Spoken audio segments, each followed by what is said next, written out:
You walk into a room, and without saying a word, someone already has you figured out, or so they think. But what if you could be the one who sees through everyone, instantly? Carl Jung uncovered 18 psychological truths that most people overlook. But once you learn them, you'll never see people the same way again. Jung described two powerful forces within us: the persona, our public mask, and the shadow, the hidden side we repress. The persona is the role we play for acceptance, polished and controlled.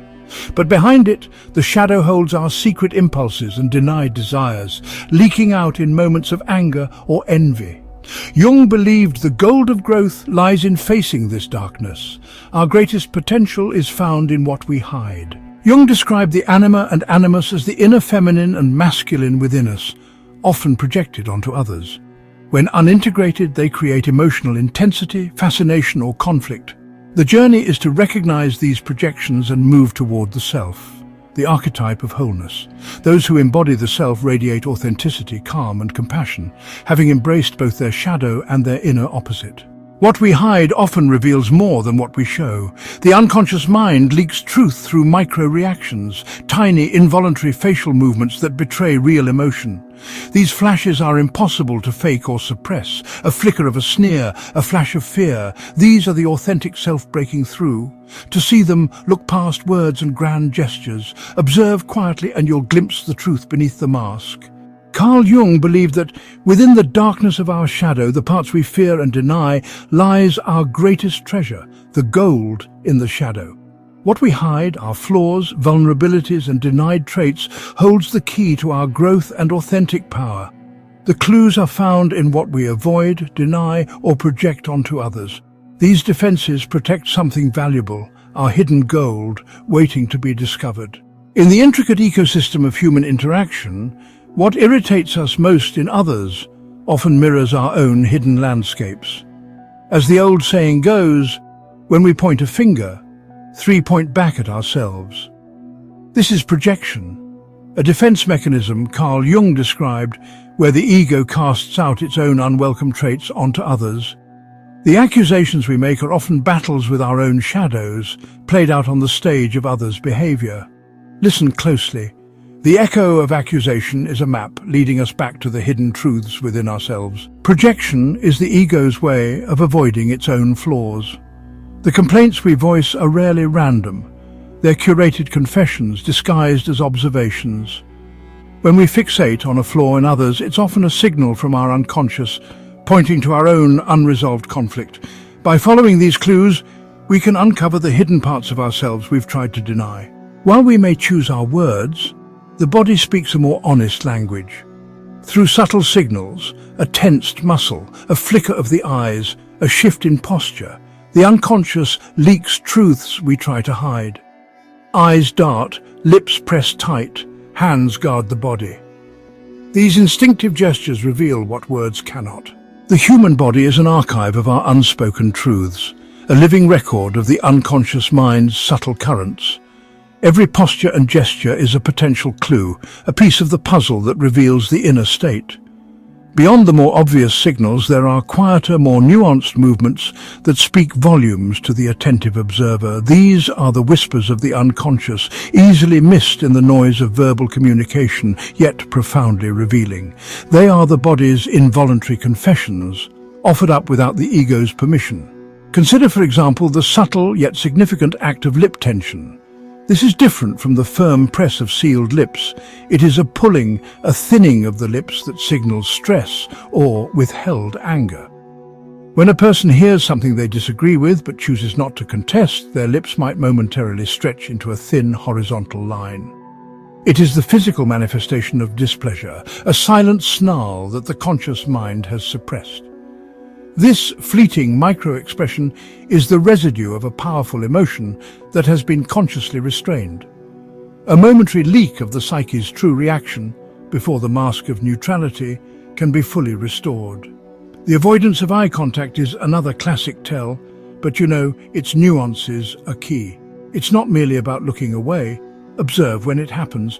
Does the person's gaze break precisely when asked a direct question about their feelings or their past?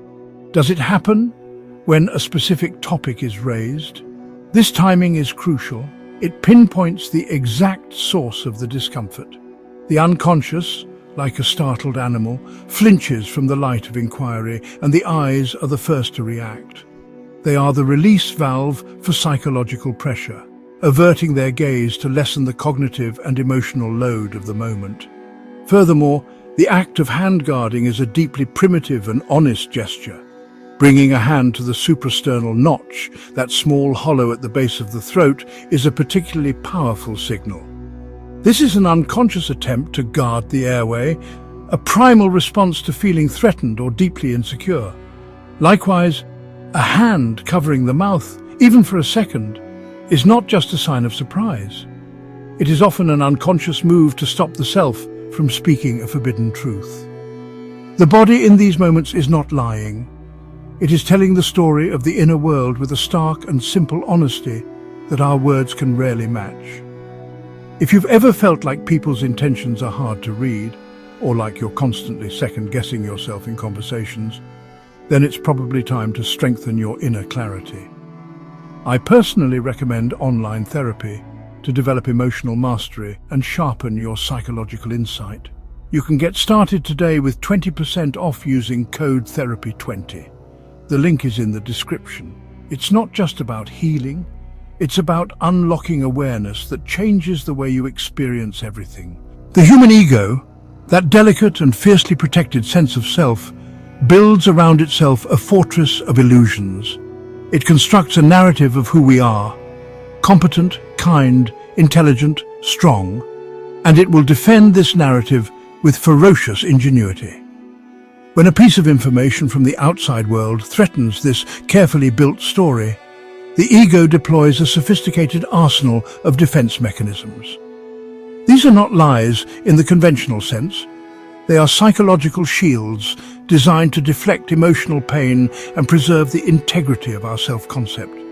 Learning to spot these defenses in conversation is like learning to see the fortifications of an invisible castle. One of the most common defenses is denial, the ego's blunt refusal to accept a reality that is too painful to acknowledge. You can see this when someone is confronted with a difficult truth about their behavior. Rather than engaging with the feedback, they will simply state, "That's not true," or "I would never do that." There is no argument, no discussion, just a flat rejection. This is the ego slamming the door shut. They are not just disagreeing with you, they are refusing to allow a threatening piece of data to even enter their psychological system, preserving their illusion of self at all costs. Another powerful defense is rationalization, the ego's clever lawyer.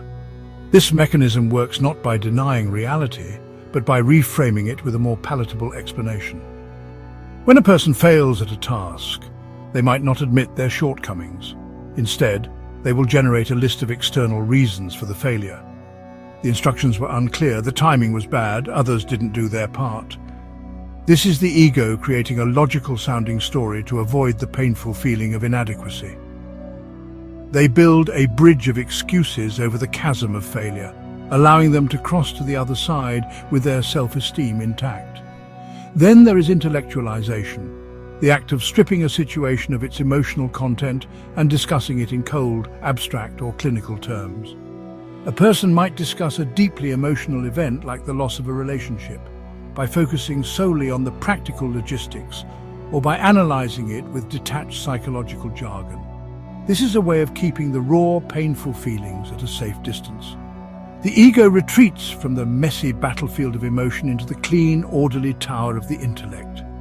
By transforming the experience into a case study, they can examine it without having to actually feel it, thus defending the illusion that they are in control and unaffected. Quick question for you. Have you ever met someone and instantly felt they were hiding something, but couldn't explain why? What tipped you off? Drop your story in the comments. I'd love to read it. In the theatre of everyday life, we all wear masks. These are not physical objects, but psychological constructs, personas that we present to the world to manage how we are perceived. These ego masks are a form of defense mechanism designed to protect the vulnerable true self from judgment and rejection. In conversation, these masks are constantly being adjusted, polished, and defended. Spotting the subtle maneuvers a person uses to keep their mask from slipping provides a direct view into their deepest insecurities and the illusions they most desperately need to maintain. Consider the mask of the victim. An individual wearing this mask will consistently frame their experiences and interactions through a lens of persecution.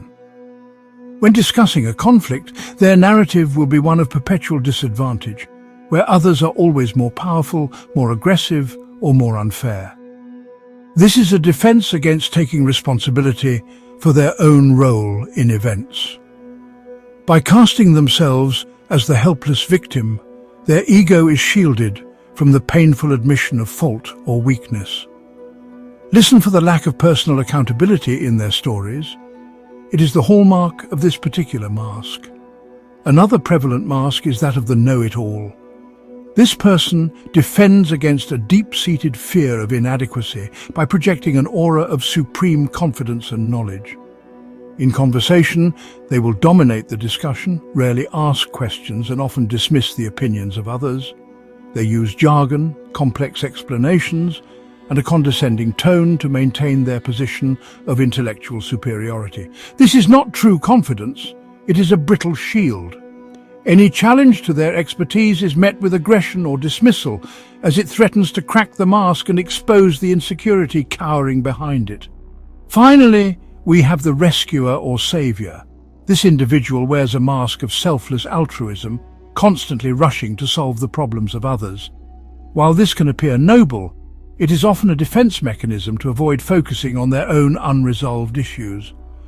By immersing themselves in the dramas of others, they can feel needed, competent, and virtuous, all while their own life may be in chaos. In conversation, they will quickly shift the focus to you and your problems, offering unsolicited advice and assistance. This deflection is a powerful strategy for the ego to feel a sense of purpose and control, without ever having to turn its gaze inward. If this is connecting with you so far, don't forget to hit subscribe. It helps the channel grow and keeps these deep dives coming your way. Each of us carries a unique emotional baseline, a signature of the soul shaped by our earliest experiences. Carl Jung saw this as the core from which our reactions and energy flow. Like a river beneath the surface, it guides our actions, colors our perceptions, and reveals itself in every social dance. To truly understand another, we must listen for this silent music, the compass that points to their deepest motivations. Among our many emotional states, 5 archetypal signatures emerge: the pleaser, the warrior, the escapist, the critic, and the victim. Each has a distinct emotional baseline, seeking harmony, striving for control, avoiding discomfort, analyzing critically, or feeling helpless. Recognizing these patterns unlocks deeper empathy and insight into the hidden worlds within us all. The eyes are the silent storytellers of our inner world, windows to the unconscious, as Jung believed. Their subtle shifts, darting movements, and lingering blinks reveal emotions words cannot. Even the microdilation of pupils signals deep engagement beyond our control.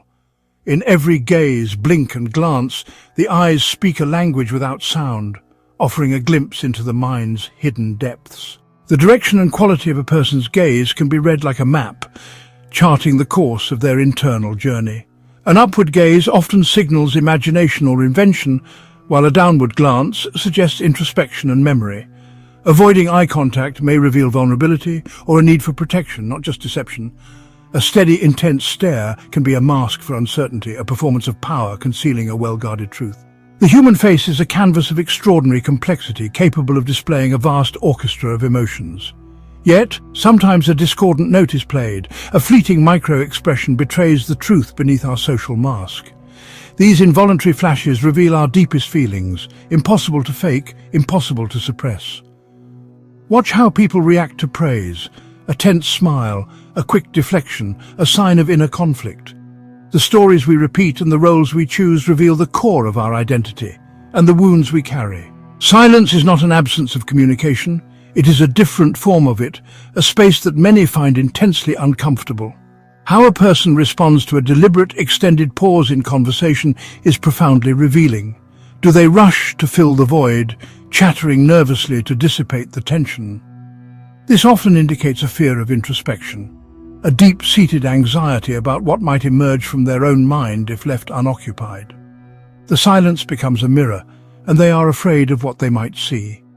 Their compulsion to speak is a defense mechanism, a way to keep the deeper, more unsettling thoughts and feelings at bay.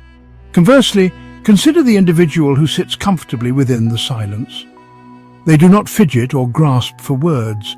They can simply be present in the shared space, their posture relaxed, their breathing even. This comfort with quietude is a hallmark of a person who is at peace with their own inner world. They are not threatened by the absence of external noise because their internal landscape is not a place of turmoil. This ease suggests a high degree of self-awareness and emotional regulation, a sign of a mind that is integrated and secure, unafraid of its own company and the thoughts that may arise within it. The way a person frames others in their stories provides a direct insight into their own psyche, a phenomenon Jung called projection. Listen closely when they describe colleagues, friends or rivals. The traits they consistently and emphatically assign to others, be it laziness, dishonesty or incompetence, are often the very qualities they refuse to acknowledge within themselves.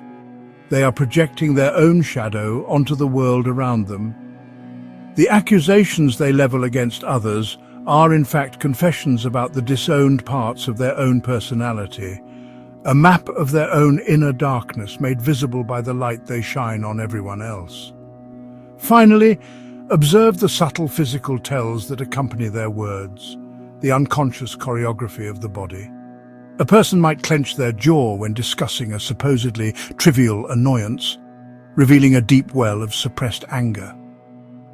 They might subtly shield their torso with their arms when feeling vulnerable, a primal gesture of self-protection.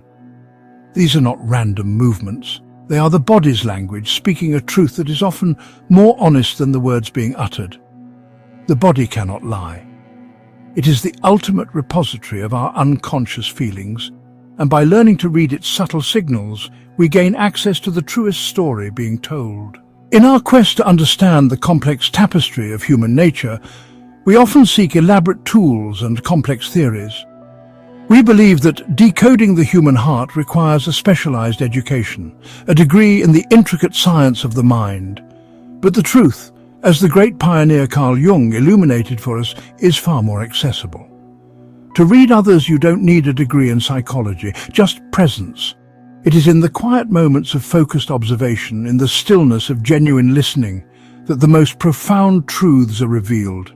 The subtle flicker of an eye, the brief tension in a smile, the story told one too many times, these are the clues.